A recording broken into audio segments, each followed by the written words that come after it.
wa'mur ahlaka bis-salati wastabir 'alaiha la nas'aluka rizqa nahnu narzuquk wal 'aqibatu lit-taqwa. Sadaqallahul 'azim. Kemudian Tuhannya memilihnya dengan diberi taufik untuk bertaubat. Lalu Allah menerima taubatnya serta diberi petunjuk. Allah berfirman, turunlah kamu berdua dari syurga itu, bersama-sama dalam keadaan setengah kamu menjadi musuh bagi setengahnya yang lain.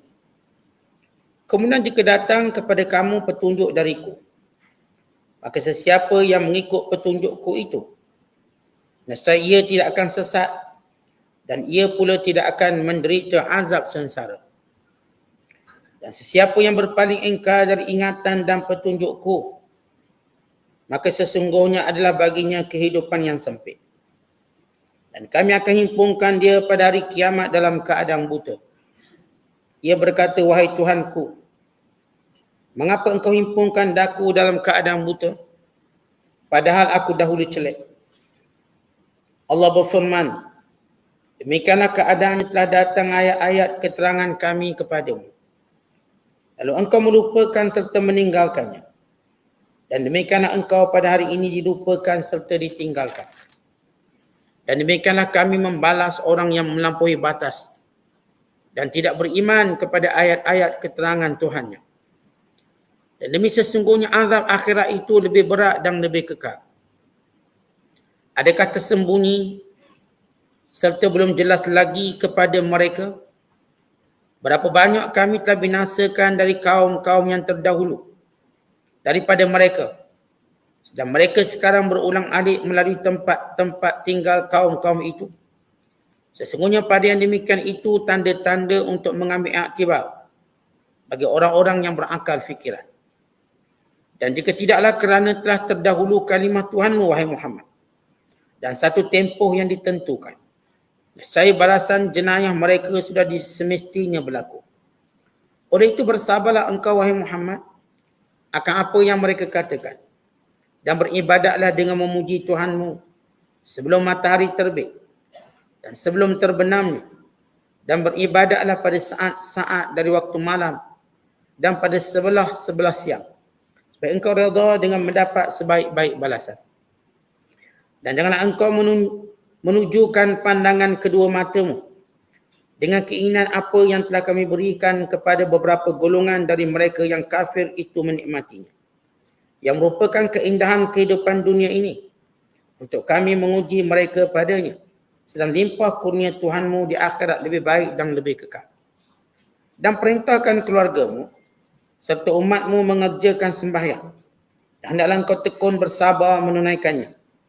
Kami tidak meminta rezeki kepadamu, bahkan kamilah yang memberi rezeki kepadamu. Dan ingatlah, kesudahan yang baik adalah bagi orang-orang yang bertakwa. Ayat-ayat yang kita bacakan bermula ayat 122 sehingga ayat 132 masih lagi dalam kandungan surah Taha, surah yang ke-20 pada juzuk yang ke-16.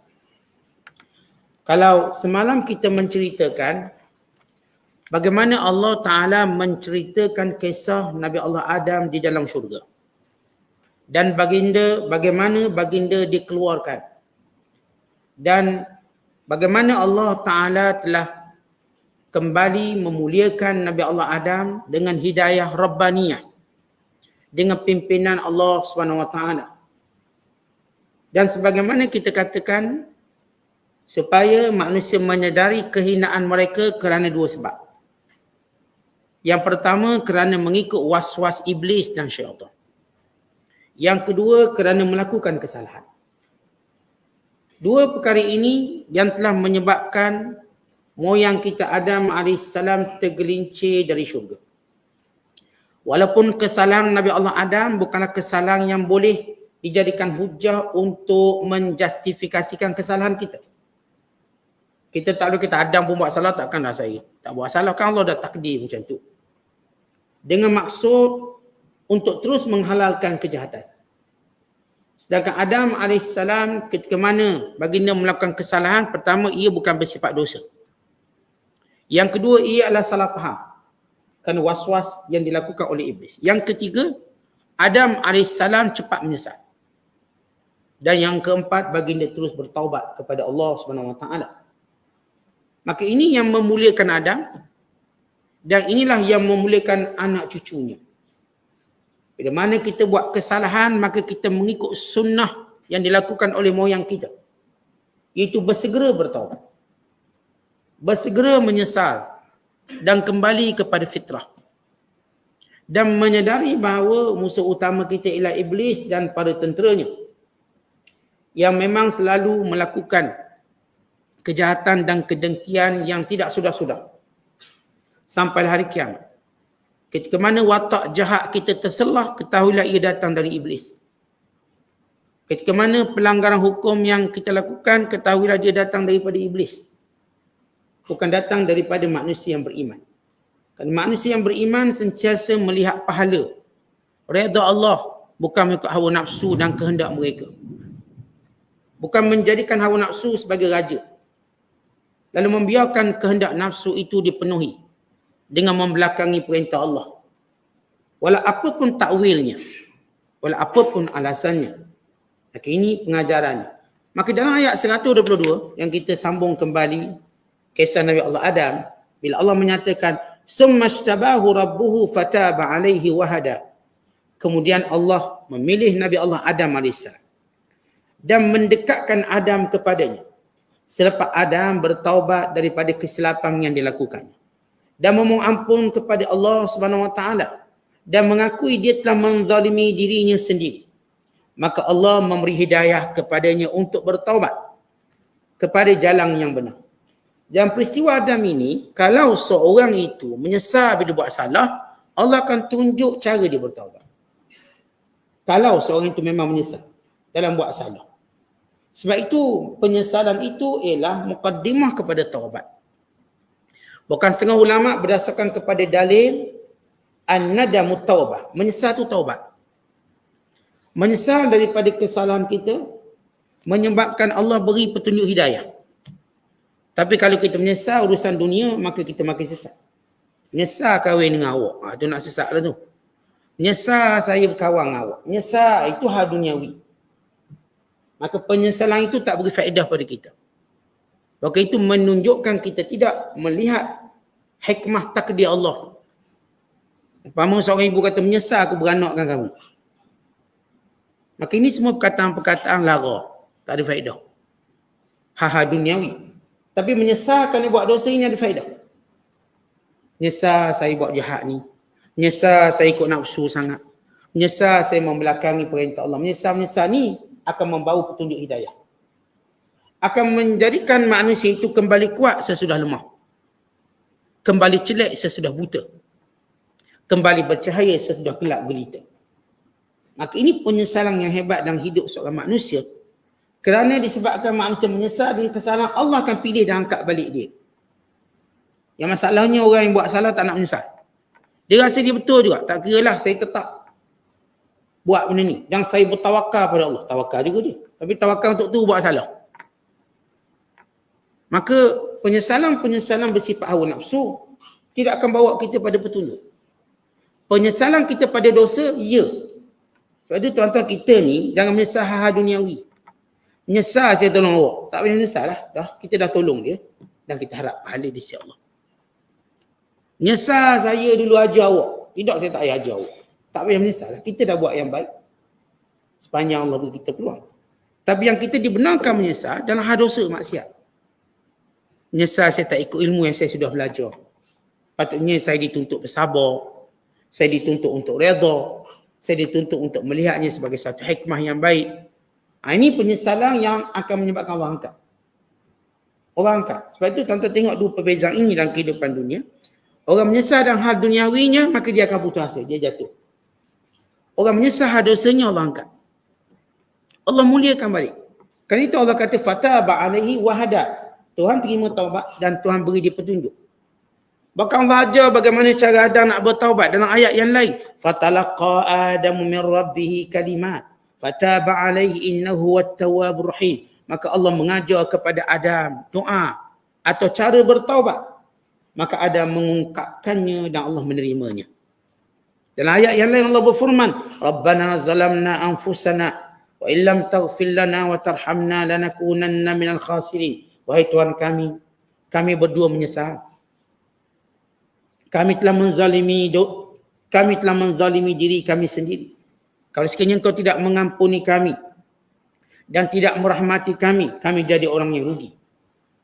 Kemudian kata Allah, qala ihbita minha jami'a ba'dukum li ba'din adu. Allah berkata kepada Adam, Allah berkata kepada Hawa, turunlah kamu daripada syurga. Pergilah ke dunia. Sebahagian kamu akan terus menjadi musuh antara satu sama lain. Baik, ayat ini, bila Allah Ta'ala menyebut antara kesan dosa. Bila Allah Ta'ala memulakan dengan Adam buat salah, maka Allah dah terima Adam, taubat dia. Tetapi Allah cerita kesan baginda buat salah, maka dia turun dari syurga.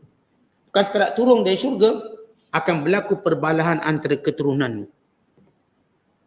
Akan berlaku. Dan Iblis tahu bahawa kecenderungan manusia berbalah tu ada. Maka dia meniupkan lagi api perbalahan. Sebab tu bila kita berbalah, kita tak boleh kawal diri kita. Perhatikan bila kita berbalah. Boleh kawal diri? Tak boleh. Dia mari buah maki. Dia mari tak hormat, dia tak kira lah. Orang gaduh, dia tak kira siapa depan. Mak dia ke, ayah dia ke, suami dia ke, dia tak kira. Dia tak ada dah istilah pantang larang, tak ada. Sebab dia dah datang pengaruh iblis pada diri dia. Bila kita berbalah, kita macam tak peduli hal haram. Kalau orang kata berdosa, awak buat macam tu, biarlah berdosa pun. Dia jadi cakap macam tu. Kerana syaitan ada. Sebab tu kata iblis kepada Musa AS, "Hei Musa, aku nak beritahu kamu satu rahsia. Ketika mana anak Adam marah, dia bukanlah dia tetapi aku. Aku, bukan dia tapi aku." Sebab tu lepas tu kita nyesal. Sebab bukan kita. Kalau kita tak nyesal. Maka akibat daripada Adam yang buat salah, Allah kata turunlah kamu, hei Adam, hei Hawa. Demikian iblis turun muka bumi dan sebahagian kamu akan berbalah. Maka kata Aisyah radhiyallahu taala anha, waktu dia mengutus surat kepada Muawiyah, dia kata seorang yang berkasih sayang kerana Allah, dia akan berbalah kerana salah seorang yang buat maksiat. Artinya kita ni asalnya berkasih sayang kerana Allah. Baiklah, baik adik-beradik ke, baik suami isteri ke, baik jiran tetangga ke, baik murid tok guru ke, baik. Tapi bila sebahagiannya buat dosa, maka akan berbalah. Maka kita akan tahu siapa yang buat dosa yang melampau di kalangan mereka. Artinya bila kita berbalah, pertama sebabnya dosa salah seorang kita buat. Atau dua-dua buat dosa. Mungkin salah seorang buat dosa atau salah seorangnya. Dan kita nak tahu siapa yang betul-betul tengok siapa yang paling marah sekali. Dan siapa yang paling melampau memarahinya. Yang melampau. Sehingga dia tak ikut lagi hukum. Dia tak kira. Kalau dia jenis anak, dia bergaduh dengan mak ayah dia, lari dari rumah. Dia tak kira hukum dah. Kalau dia jenis isteri, dia bergaduh dengan suami dia, dia lari dari rumah. Dia tak kira dah dosa besar ke, laknat ke, peduli apa dia. Maka kita ketahui ia berasal daripada orang tu. Kalau kita pula suami, dia bergaduh dengan isteri, tak kira dah, kita dah tak nak beri nafkah, tak nak sekian-sekian, maknanya ia bermula daripada kita. Sebab itu setiap orang bila berbalah dia muhasabah. Ni aku bergaduh ni dosa apa aku sampai aku ni nak bergaduh dengan jiran aku. Siapa nak bergaduh dengan adik-beradik. Siapa nak bergaduh dengan orang dekat dengan kita. Mesti ada dosa kita. Sebab itu kita mulakan dengan istighfar. Ya Allah tunjuk. Sebab di antara tujuan beristighfar memperlihatkan dosa seseorang. Atau bila kita istighfar, nampak dosa tu. Tuhan tunjuk. Tidak kita ego, kita tak, bukan saya salah, dia mulakan. Bukan saya mulakan. Dia yang nak macam gitu. Dia yang gitu gini. Misalnya. Kan kita bila gaduh ego tu ada masing-masing. Tapi istighfar. Duduk celah tangga sekejap istighfar. Duduk atas tikar solat istighfar. Istighfar sungguh-sungguh. Maka Allah tunjuk mana salah kita. Supaya kita baiki. Sebab kita dah kata hidup kita ni kan untuk cari redha Allah. Manusia ni cuma ujian Allah pada kita untuk kita masuk syurga. Bukan manusia ni matlamat kita. Manusia ni alat untuk kita cari redha Allah. Jangan sampai alat ni merosakkan kita. Patut kita masuk syurga, dek kerana kita duk layang sangat dia, kita masuk neraka. Sebab tu seorang anak bersabar dengan kelakuan mak ayah dia. Sebab mak ayah dia masuk syurga. Jangan kerana dia tak kira rasa saya nak ikut cara saya juga. Marah mak ayah. Maka akibatnya dia tak masuk. Patut kalau dia sabar sekejap, mak ayah dia nanti mati, maka dia masuk syurga. Sama juga dalam hal-hal yang lain. Kita duk bergaduh dengan adik-beradik. Misal kata, walau kita sabar sikit. Tak apalah ustaz, dia nak putus silaturahmi, saya nak hubung. Tak lama matilah seorang selesai. Maka yang berjaya, dia masuk syurga. Yang gagal, maka tunggu akibat dia. Manusia depan kita cuma ujian untuk kita dapat redha Allah. Bukan matlamat kita. Baik namanya suami, namanya isteri, baik namanya mak ayah, baik namanya pemimpin, baik namanya jiran. Ini ujian Allah pada kita untuk cari redha Allah. Tapi kalau kita ingat dia matlamat kita, maka habis kita. Allah matlamat kita. Sebab itu bila mana kita berbalah, kita tengok Allah kata apa. Allah perintah apa. Kalau dengan mak ayah Allah kata apa, maka tetap kata perkataan yang baik-baik. Gerang macam mana pun dia tak boleh angkat suara. Dan dia tidak boleh menyebut perkataan buruk. Walau dia gerang macam mana, marah. Kalau dia gagal, maka dia gagal. Mak dia yang salah tak semayang memang salah lah. Dia pun salah juga, walau dia semayang. Sebab apa? Sebab dia kasar. Yang Allah Ta'ala suruh lain. Dia tetap melanggar perintah. Umpama ginilah, polis suruh kita tangkap pencuri. Kita polis tangkap pencuri. Tapi masa tangkap kita belasah juga pencuri tu. Maka kita pun kena hukum. Sebab kita punya kuasa cuma tangkap dia, bukan belasah dia. Tapi kita belasah dia. Pukul dia.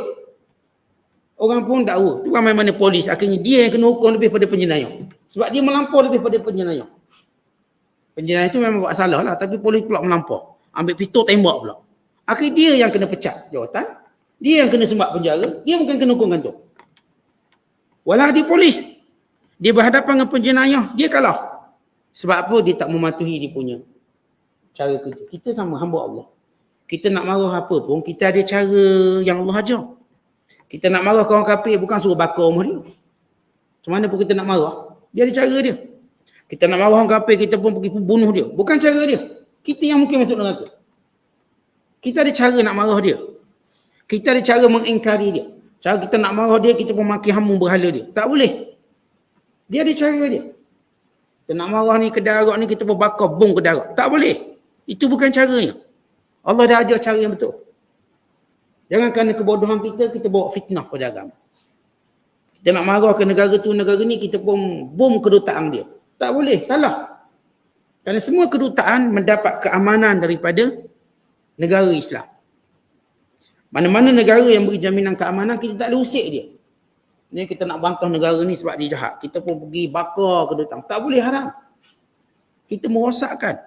Sebab itu setiap orang kena bertindak ikut cara yang betul. Jadi bila Allah Ta'ala kata manusia akan turun bermusuhan. Apa sebab bermusuhan? Allah dah sebut puncanya kerana dosa. Siapa yang sebenarnya berdosa antara keduanya? Lebih berdosa yang melampau di kalangan. Siapa yang sebenarnya baik? Yang memilih jalan damainya. Sebab itu Nabi kata bila berbalah dua orang beriman, khairukum man bada'a bis salam. Yang paling baik yang memulakan perdamaian. Yang mulakan perdamaian. Dan kita pun diajar. Kalau dua orang beriman yang bergaduh, maka kita tengok siapa yang nak damai, siapa yang nak lanjutkan gaduh. Kita akan tolong mereka. Fa aslihu baina akhawaykum. Fa in baghat ihdahuma 'ala al-ukhra faqatilul lati tabghi ila amrillah.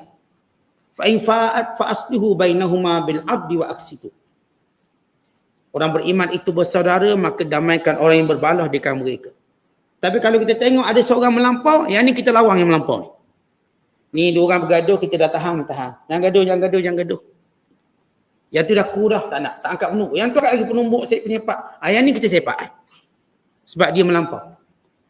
Yang dah berhenti nak gaduh je, kita akan jaga dia. Ini bagaimana Islam sebut asal-usul dosa.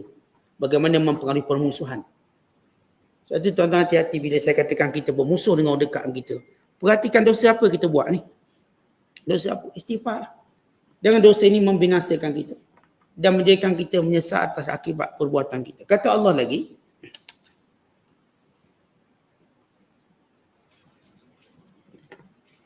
Fa imma ya'tiyannakum minni huda, dan siapa pun yang datang kepada mereka, yang datang kepada kamu daripadaku petunjuk, faman ittaba'a hudaya, yang mengikut petunjukku, fala yadhillu, dia tak akan sesat, wala yashqa, dia tak akan celaka.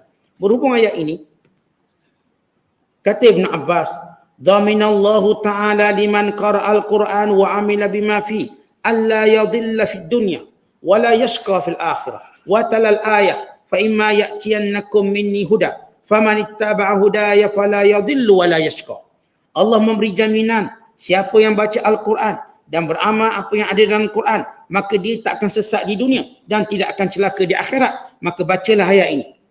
Bila Allah sebut dalam ayat ini, siapa yang datang kepadanya petunjuk aku, maka dia pun ikut. Dia bukan ikut nafsu dia ikut petunjuk dia. Dia ikut petunjuk Allah SWT. Ikut petunjuk Allah. Maka pertama, dia tak akan sesat di dunia. Yang kedua, dia tak akan celaka akhirat. Ini jaminan Allah. Sebab itu siapa yang baca Quran, beramal dengan Quran, Allah selamat dia daripada kegelinciran, daripada kesesatan sampai hari kiamat. Kata Ibn Abbas, man qara'al Quran wattaba'a ma fi hadahu Allahu min ad-dalalati wa waqahu yawmal qiyamati su'al hisab summa talal ayah fa imma ya'tiyannakum minni huda faman ittaba'a hudaya fala yadhillu wa la yashqa. Siapa yang baca Quran dan mengikuti apa yang ada padanya, maka Allah memberi petunjuk kepadanya daripada kesesatan dan memeliharanya pada hari kiamat kelak daripada penghisapan yang buruk. Sebab itu kita kena sentiasa baca Quran. Bila kita dalam keadaan marah baca Quran, dia kadang-kadang syawak baca Quran dan faham makna dia. Sebab dengan baca Quran dia melindungi kita daripada tindakan salah. Baca faham makna. Masalah orang kita, tuan-tuan sekalian, kita baca Quran tak faham dan tak nak faham. Walau Allah dah mudahkan Quran, walaqad yassanna lidzikr fahal min muddakir. Kami telah memudahkan Al-Quran ini, tak ada ke orang nak fikir? Allah mudahkan Quran ada dalam telefon kita. Terjemahan dia pun ada dalam telefon kita. Syarah dia pun ada dalam telefon kita. Kan mudah tu. Buka je. Apa maksud ayat ni? Tengok syarah ulama. Buka YouTube. Apa maksud ayat ni? Kita faham satu ayat sehari. Tentu kalau kita faham satu ayat sehari, amal ayat sehari, 5 ayat sehari, barangkali setahun kita dah hafal atau dah faham separuh Quran. Barangkali dah masuk 2 tahun habis Quran kita faham betul-betul. Allah dah mudahkan cara faham. Terjemahan Melayu ada. Ikut telefon pun ada. Bukan kalau kita malas nak baca, ada orang boleh bacakan untuk kita. Dan telefon tu dia tolong bacakan untuk kita. Kita tolong dengar. Kalau tak nak dengar hari ni, esok pun boleh dengar. Lusa pun boleh dengar. Mudahnya kita. Bagaimana Allah mudahkan supaya kita tak sesat. Tapi tak ramai orang melihat kemuliaan ini. Lalu Allah pun menyebut. Baik, kalau orang yang tak mau perhatikan Quran. Kata Allah, وَمَنْ أَعْرَضَ عَنْ ذِكْرِي فَإِنَّ لَهُ مَعِيشَةً ضَنْكَ. Dan siapa yang berpaling daripada perintahku dan membaca kitabku dan beramal yang ada padanya, maka baginya kehidupan dunia yang sempit dan kehidupan yang sentiasa sukar, sentiasa dibelenggu dengan kesedihan, dengan penyakit jiwa dan juga dengan tekanan. Kita tahu memang, kita tahu manusia atau penyakit paling ramai dihidapi oleh manusia, tekanan. Sebab apa tekanan? Sebab ikut nafsu lah tekanan. Tak dapat kita nak, habis. Ngamuk kita, pecah belaka. Tekanan. Ini penyakit yang paling ramai dihidapi oleh manusia. Sampai anak kecil kita pun tekanan. Sebab apa? Tak bagi telefon. Tekanan dia. Satu muka dia sehari. Sebab mak tak bagi telefon. Atau sebab ayah offkan wifi. Dah, ngamuk. Budak kecil ni tekanan. Dia tension. Jangan kata hak besar tu. Yang kecil pun tension. Maka ini semua kerana kita mula sibuk daripada Al-Quran. Sibuk. Sehingga dalam keluarga kita, dalam hidup kita, bacaan Quran tadi boleh kita bilang dengan jari minit yang kita boleh baca. Maka ini tekanan. Manusia, kalau terus degil, kata Allah, kamu degil, kamu cuma dapat kehidupan sempit walau kamu kaya, walau kamu jawatan tinggi. Ma'isyatan dongka. Kita yang belum kaya ni rasa, saya kalau saya kaya, saya senang lah Ustaz. Tengok kita kaya. Lepas kita kaya, kita tanya macam logik. Awak kalau kaya nak buat apa duit banyak-banyak? Kaya betul-betul nak buat apa? Nak beli kereta berapa puluh buah? Nak beli rumah berapa puluh tingkat? Nak jadi ada seorang hamba Allah tu buat rumah 27 tingkat. 1000 orang pembantu rumah. Rumah dia. Habis dia boleh buat apa? Dengan rumah dia 27 tingkat, 1000 pembantu rumah. Dengan kos bilion buat rumah kat Mumbai. Dia duduk kat situ, tak boleh duduk. Dia nak panjat sampai 27 tingkat. Dah sekali duduk kat mana? Kalau kita bayangkan kita kaya, tuan-tuan nak makan berapa puyuk, berapa belanga, berapa kawah. Makin kaya, makin tak boleh makan. Boleh makan orang je. Makanan dah tak boleh makan semua dah. Makin kaya, makin tak boleh makan. Makin kaya, makin tak boleh bergerak. Akhirnya kita tahu, kekayaan melampau tidak beri pemanfaat pada kita. Melainkan kalau kita nak sedekah, nak buat baik, nak dapat syurga. Kalau setakat betul makan kita seorang, tak boleh. Tak mampu. Tak ada pun orang bahagia guna duit dia untuk dia seorang. Dia nak buat apa? Cuba tanya ni. Dia beli pulau, dia beli setiang. Habis dia ni nak duduk mana? Dah sekali duduk atas katil je seorang ni. Maka Allah kata, kalau kamu berpaling daripada ayatku, maka kehidupan kamu sempit. Makin lama makin sempit. Dan paling sempit, ketika mana melihat malakul maut. Kecewa dengan apa yang diusahakan selama ini, semuanya tidak memberi manfaat. Dan sempit lagi dalam kubur sehingga berselisih tulang rusuk. Tulang rusuk ni berselisih, sempit lagi dalam kubur. Dan lebih sempit lagi waktu dibangkitkan di hadapan Allah dan berdiri di hadapan Allah. Maka waktu kebinasaan manusia lalai dari ayat Allah. Kata Allah, wa nahsyuruhu, kami akan himpunkan dia pada hari kiamat kelak dalam keadaan buta. Yani Allah Ta'ala maslubul basar. Allah hilangkan keupayaannya untuk melihat. Demikian juga Allah Ta'ala menghilangkan keupayaannya untuk sebagaimana di dunia dia tak nampak jalan betul, jalan lurus. Maka demikian Allah butakan dia di hari akhirat kelak. Dan ayat yang lain Allah menceritakan bukan sekadar buta. Allah akan jadikan dia pekak. Dan Allah Ta'ala akan jadikan dia bisu. Kata Allah dalam surah Isra ayat 97. Wa nahsyuruhum yaumal qiyamati ala wujuhihim umyan wa bukman wa summa ma'wahum jahannam. Dan kami akan seret muka mereka pada hari kiamat kelak. Muka tadi tertumus di padang mahsyar, tertumus atas tanah. Dalam keadaan dia buta, dia pekak, dia bisu. Dan dihumbangkan ke dalam neraka jahannam. Kemudian dia berkata, Rabbi, Tuhanku, lima hasyartani a'ma, kenapa aku buta? Wa qad kuntu basira, dulu aku di dunia melihat. Maka jawab Allah, kadzalika atatka ayatuna. Demikian telah datang kepada kamu peringatan kami. Fanasitaha, kamu buat tak nampak. Kamu buat lupa, kamu tak peduli. Wa kadzalikal yauma tunsa. Dan demikian hari ini kami tidak peduli kamu. Kamu tak boleh beri alasan, dulu kan saya melihat kenapa buta, kami tak peduli. Apa pun permintaan kami. Dan ayat yang lain Allah berfirman, fal yauma nansahum kama nasu liqa'a yaumihim hadza. Hari ini kami tidak peduli mereka sebagaimana mereka tidak pernah pedulikan perintah kami. Bayangkan pada hari yang setiap orang hendakkan pandangan Allah. Tiba-tiba Allah tak pandang. Pada hari orang semua nak rahmat Allah dan pengampunannya, tiba-tiba Allah tak rahmat dia. Dan Allah tak nak ampun dia. Siapa? Orang yang dahulu di dunia berpaling daripada perintah Allah. Dia tak peduli. Dia nak ikut setan dia, nak ikut hawa nafsu dia, dia nak ikut kebiasaan dia nak ikut orang ramai. Ini perintah Allah tak, saya bersama orang ramai. Ini perintah Allah tak, saya ikut nafsu saya. Perintah Allah kira kemudian. Maka orang-orang ni yang akan menyesal dan akan dibangkitkan dalam keadaan yang hina. Kata Allah, wa kadzalika nazzi, dan demikian balasan kami. Man asrafa, kepada orang yang melampau dalam melakukan dosa. Walam yu'min bi ayati rabbi, dan tidak mau beriman kepada perintah-perintah Allah. Wal azabul akhirati asyaddu abqa, dan azab akhirat itu lebih keras dan lebih kekal. Kat dunia Allah jadikan hidup sempit. Kat akhirat lebih dahsyat daripada itu.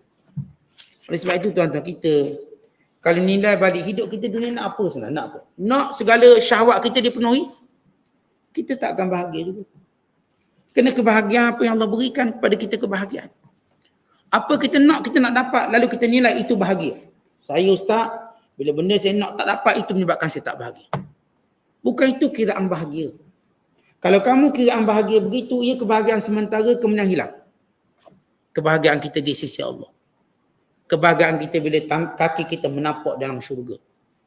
Kebahagiaan kita sanggup tukar nikmat dunia sementara dengan nikmat akhirat yang kekal abadi. Tapi manusia yang memilih bahagia sekejap. Contoh orang pilih bahagia sekejap kat dunia ikut hawa nafsu, apa dia dapat sebenarnya?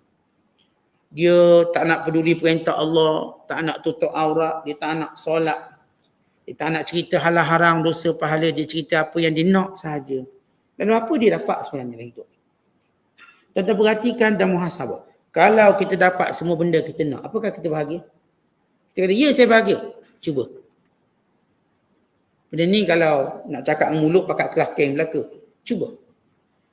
Kamu dapat semua apa yang kamu nak. Kamu dapat isteri, kamu dapat suami, kamu dapat anak, kamu dapat rumah, dapat pekerjaan baik, jawatan baik, kawan baik. Baik, kita tengok. Sampai bila kamu akan kata kamu bahagia?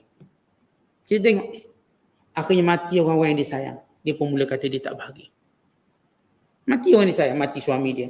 Mati isteri dia. Mati anak dia. Dia dah habis jawatan. Orang pun dah tak hormat dia lagi.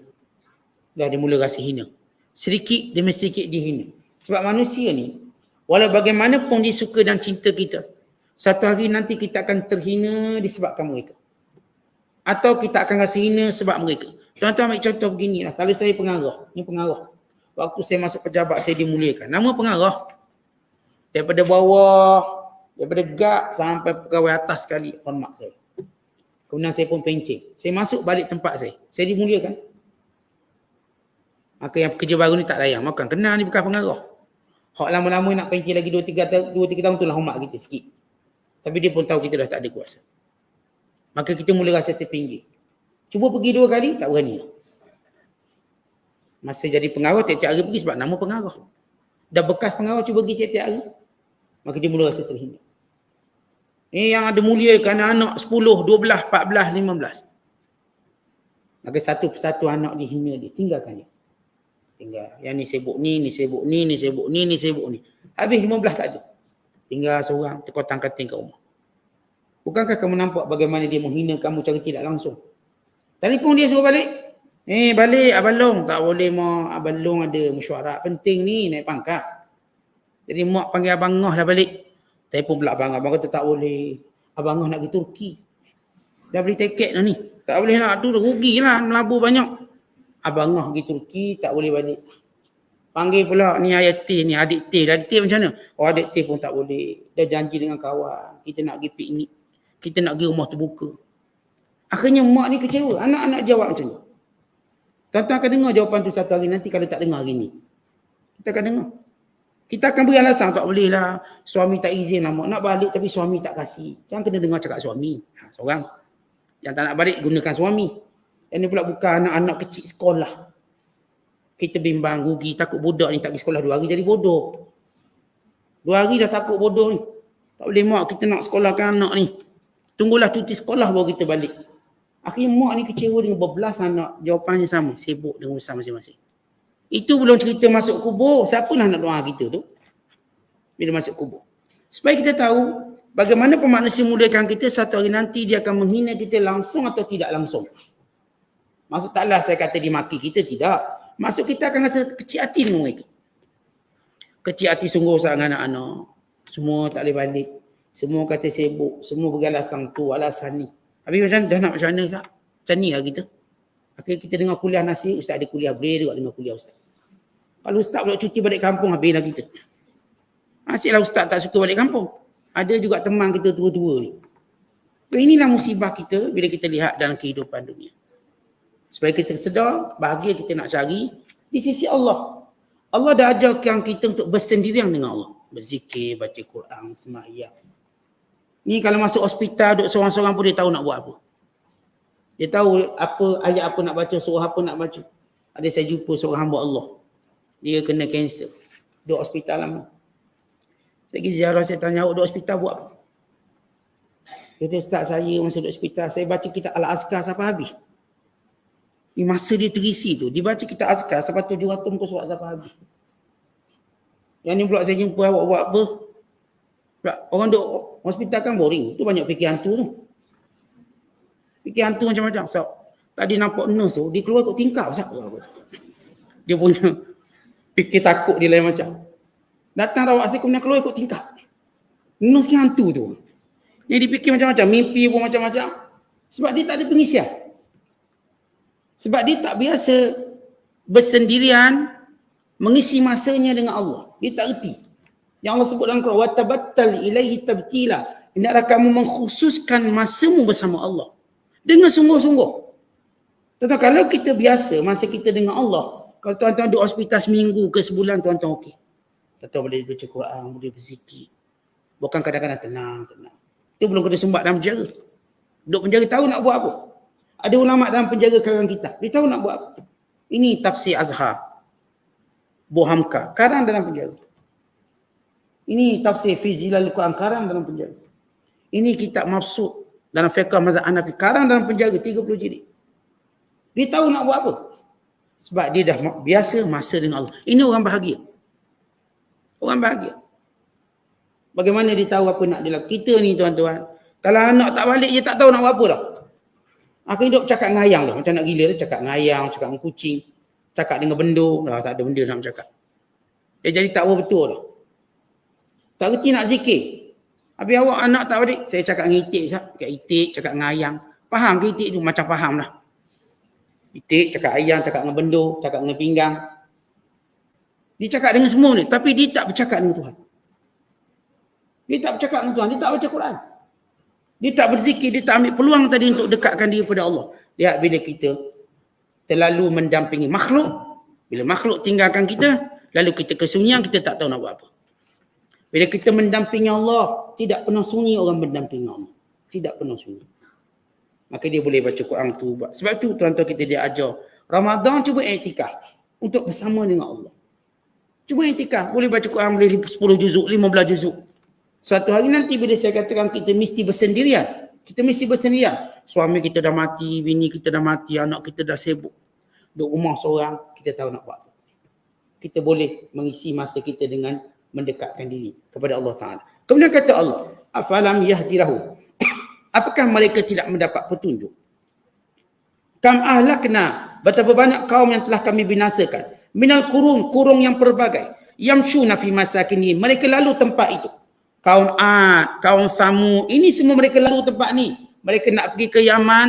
Mereka nak pergi ke Syam. Mereka lalu kawasan Samud. Yang dipanggil Madain Soleh. Sampai hari ni ada Madain Soleh. Satu kawasan yang luas. Kalau kita nak melawat, kena tidur kat sana. Sebab dia luas. Batu-batu yang dibentuk menjadi istana, rumah dan macam-macam. Perkuburan. Ada batu tadi dilubangkan, dibentuk jadi kawasan perkuburan yang banyak. Ada dijadikan sebagai dewan makan. Dan ada pula ni dataran pantai ataupun dataran landai dijadikan istana.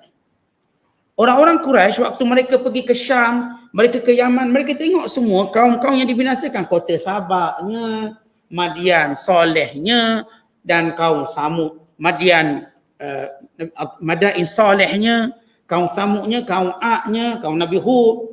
Mereka lalu dekat Laut Mati, kaum Nabi Lut, lalu belaka.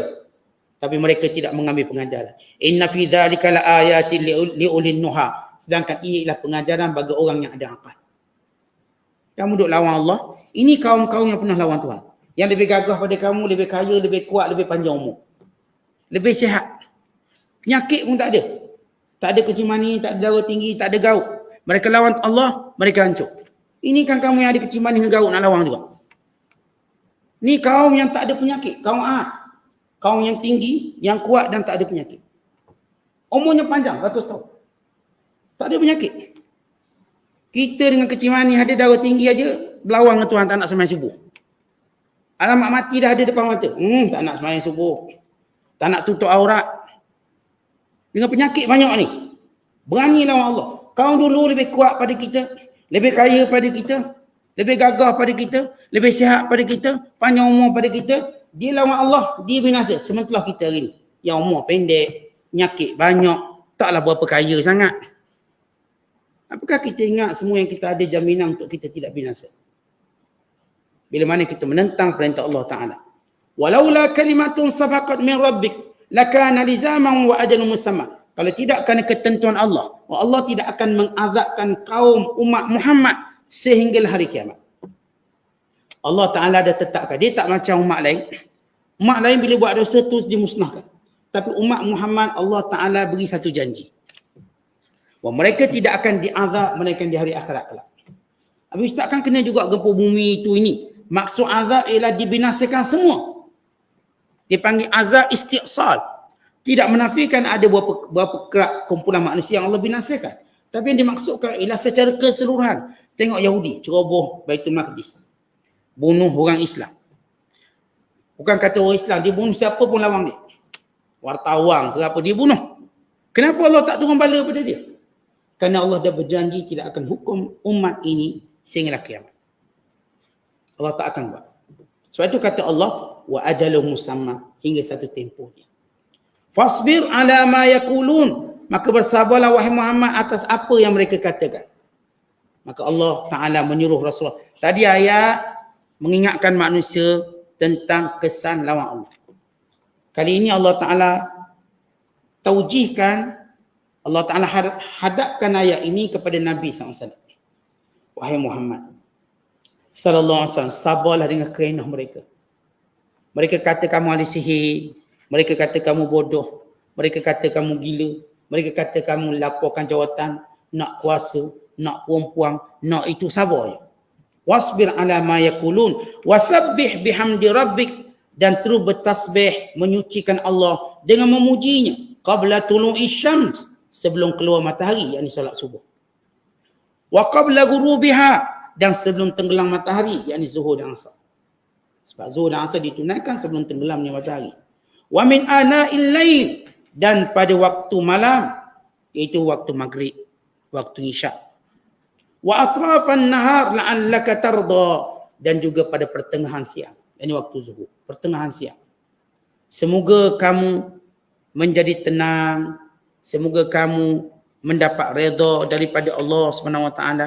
Allah sebut bahawa Allah Subhanahu Wa Taala menyuruh Nabi SAW dalam menghadapi kemeluk penentangan dan juga segala kelakuan buruk orang kafir dengan banyakkan sembahyang, dengan jaga sembahyang 5 waktu.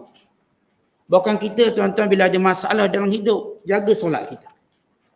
Kerana solat membimbing orang beriman. Nabi SAW bila ada je masalah, maka Nabi akan melakukan solat. Di samping Rasulullah SAW menjaga solat fardu 5 waktu dengan cara yang sebaik-baiknya, dengan berjemaahnya, di awal waktunya, di rumah Allahnya. Jaga elok-elok. Kerana dalam kehidupan kita, kita ni Allah jadikan hati kita lemah. Tentang hati ni lemah, walaupun nikmat pun kita dapat, satu dia diusik, maka kita dah down dah. Satu diusik. Semua benda kita dapat, rumah dapat, kereta dapat, duit dapat, itu dapat, ini dapat. Ada satu masalah. Anak tak nak masuk universiti yang kita nak suruh dia masuk. Tertekan dah kita. Lemah dah kita. Ini hati kita. Hati kita ni dia punya manjanya luar biasa. Sebab tu kalau kita nak puaskan hati kita memang tak boleh. Kita ni dah makan sedap-sedap, tiba-tiba lidah kita tersilap makan yang buruk, hati kita memberontak. Macam mana boleh ada yang buruk ni? Yang sedap makan 30 biji tak ingat. Di hati kita lemahlah kita menjadi makhluk yang kurang bersyukur. Kurang bersyukur. Tuan-tuan sekalian, yang paling kurang daripada kurang ialah orang bersyukur. Walaupun orang tu nampak bagus, syukurnya kurang. Walaupun saya tetap syukur, tapi ni dia tak. Itu tak syukur nama dia. Masalah kita, manusia, semuanya ialah kurang syukur kita. Sebab itu Allah sebut, wa qalilum min ibadiyas syakur. Sedikit je hamba-Ku yang bersyukur.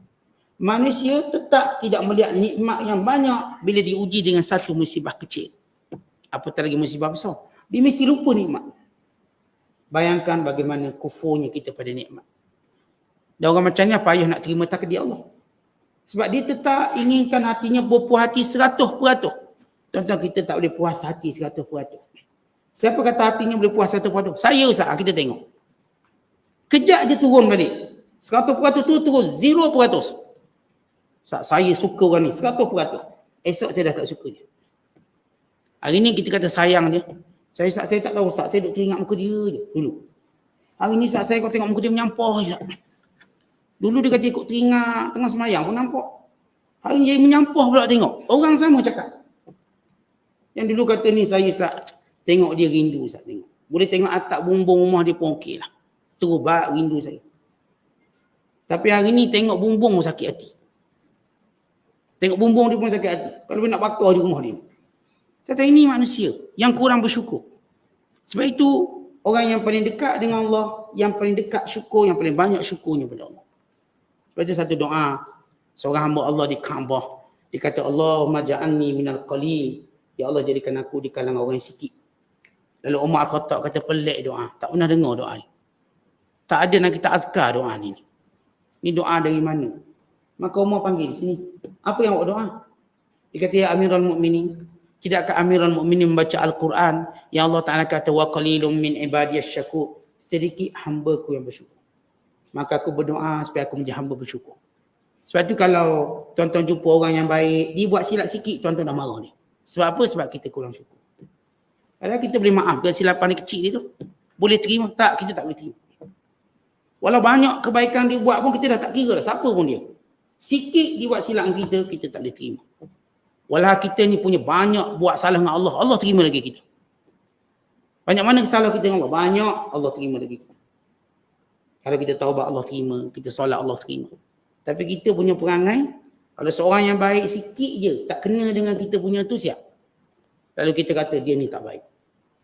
Dia ni kurang. Kenapa? Kerana kurang syukur kita pada Allah. Kerana itu sembahyang menjadikan kita punya hati yang kuat. Sembahyang menjadikan kita jadi hati yang kebal sehingga kalau orang kata macam mana pun kita tahan. Kerana kemuliaan solat yang kita akan tengok lagi kemuliaan solat ini bagaimana dia menjadi benteng kepada kehidupan kita, keluarga kita dan menghadapi kemeluk permasalahan dunia dan kemewahan dan juga segala-galanya. Wallahu a'lam. Assalamualaikum.